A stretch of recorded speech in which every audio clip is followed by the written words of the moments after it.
Okay, Miami beat Florida State 27-10. They laid down the defense against Alex Hornibrook. He didn't have a chance. I watched every play of that game, and it was a butt kicking up front. And that was what, to me, was the most impressive portion of the game, even though Florida State has struggled along the offensive front for a number of years. Greg Russo and company was just, those guys were relentless. Yeah, and that was where the game obviously was won. Florida State had been actually playing a little bit better on the offensive line in recent weeks. But Manny Diaz said it. He said they have not faced, and they've faced Clemson. He said they have not faced anybody who man-to-man are going to whip them along the line like we did. Without blitzing, there was some blitzing. But if you just look at the job that was done, and in the good, the bad, the ugly after the game, I went down and I named every single defensive lineman who played because they won their battles. They won their matchups pretty much across the board. Gregory Russo is an absolute freak, 6'6", 6'7", whatever.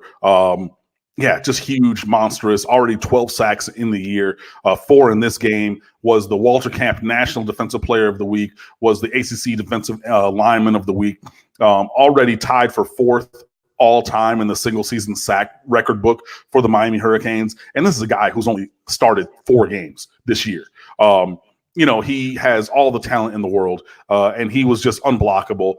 They tried Florida State went to the Georgia Tech playbook from years ago, and they tried that cut blocking where, at the snap you dive at somebody's knees. But Miami was just, their technique at shedding those blocks was immaculate. And you can see the screen grabs of a couple of times when all 4 defensive linemen are surrounding Alex Hornibrook, and all 5 offensive linemen and the running back who's on pass protection, they're all on the ground because, they went to try to dive and cut block like that.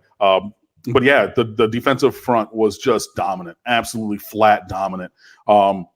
And that was amazing to see. 16 tackles for loss, 9 sacks overall, led by Gregory Russo, like I said, just an absolute ass kicking up front. And that was what Miami should be. That, again, when we brought back Manny Diaz to be the head coach, that defense was what was in our heads of, we're going to see that every week. We're going to see the offense or defensive line just going out and kicking ass. And that's finally what happened. Cam Akers only had 22 carries for 66 yards. When I was on with the Florida State guys last week, they're talking about, they're going to go to the wild Cam and he's going to do this, he's going to do that. His longest play was 16, and then he had the 18-yard swing pass touchdown on that gimmicky drive that they had. But otherwise, he really didn't do anything.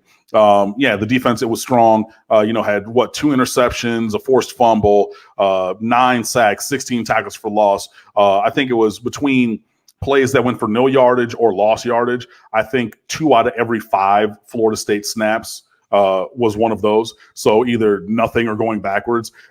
Just except for that one drive where they got going with the gimmick package. And again, they took that drive over at the 50, and that was a questionable thing anyway, because Miami tried to go quick on that 4th down, and the referee stopped them from doing that, which I disagree with, even though I know some people are going to say, the whatever, the substitution thing. He didn't get outside the hash mark, so it's not a fake substitution. But if you disagree, whatever. But that was the one drive, and it was a short drive where they got anything going.